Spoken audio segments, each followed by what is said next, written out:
really brings me to a question again for you, Mark, about bringing credibility to this investigation in your movie making. How did you go about that? How do you do the sort of storytelling that's also an investigation? Well, really, it's going to the source. I think a main feature or focus of this docuseries really is to dive behind the headlines and to look deeply at that one article.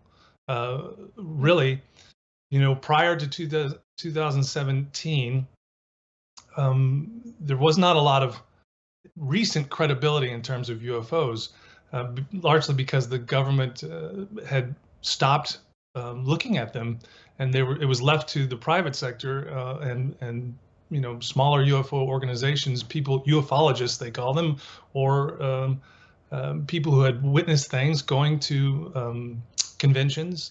That's really where the story was living in the National Enquirer, right? In tabloid style magazines. So when the New York Times reports that the government actually has been looking at UFOs, they just haven't been telling us about it, that suddenly changes the story dynamic completely. And so we went immediately to the people who wrote the article, as well as kind of trying to get to the stories behind the article, where it came from, why the story is being reported now. And I think that's, where we found characters that, as Greg suggests,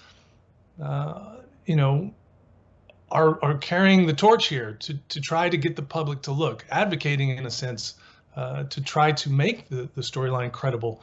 And after all, if the government thinks it's worth looking into, maybe we should be as well.